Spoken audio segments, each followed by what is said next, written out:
সরকারের কি লাভ আছে? ফান্ডে আপনার টাকা মজুদ আছে, ধরেন একটা আমি সেখান মিস্ত্রি থেকে আমার কাছ থেকে টাকা নিল, বাকি টাকা নিয়ে আমার টাকা দিল না, আমি তখন আপনারা কথা জানাবো বোঝেন নাই? যে ভাই আপনাদের সদস্য আমার সাথে তো চিট করছে। হ্যাঁ, কারণ আপনাদের যেহেতু আপনারা একটা সংগঠন, অবশ্যই এটা একটা মান সম্মান আছে, আপনারা তো চাইবেন না কলঙ্ক নিয়ে থাকতে।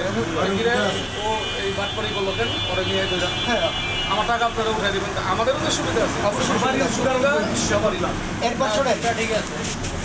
এই ফেডারেশনে নীতি নৈতিকতা এবং গোষ্ঠীনিষ্ঠভাবে যারা কাজ করবে এবং যাদের ক্যাপাবিলিটি এবং কোয়ালিটি ক্যাপাসিটি যাদের ভালো থাকবে, ইনশাআল্লাহ তাদেরকে আমরা সম্মানের যোগ্য ব্যক্তিকে যোগ্য স্থানে বসাবো। এটা কীভাবে বসাবো? আপনি পদ পদবি দিয়ে হোক, যেভাবে হোক, এইখান থেকে থানা জেলা যারা কাজ করবে তাদেরকে আমরা হয়তো বিভাগীয় পর্যায়ে নিয়ে যাবো। তার অ্যাক্টিভিটিস যদি ভালো থাকে, আমাদেরকে তার পারফরমেন্স যদি দেখা কেন্দ্রীয় কমিটিতে তখন যাইতে আমরা পারবে। নিয়ে যাবো। এবং কেন্দ্রীয় কমিটিতে ভাই যেটা বলছে, আসলে কেন্দ্রীয় কমিটিতে তার স্থান পাওয়ার থাকবে, দরজা খোলা থাকবে।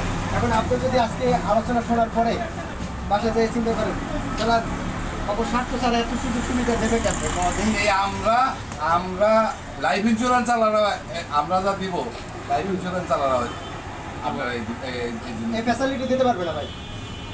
হ্যাঁ। বললাম না যে আমরা বিভাগীয় প্রধান যারা আছি, আমরা আমাকে পকেটের পয়সা দিয়েও দেবো না। আপনার চিকিৎসা আমি আমার পকেটের পয়সা দিয়ে 5 লাখ খরচ হবে, আমি করবো কি? আমার কি টাকার গাছ আছে নাকি? আমার সংগঠনে কিছু থাকবে, আর আপনার টাকা সরকারের ঘরে জমা আছে, সরকারের ঘরেতে আমি আইন না আপনার পিছনে খরচ করবো। এটা হচ্ছে আপনার অভিভাবকের নৈপুণ্যতা।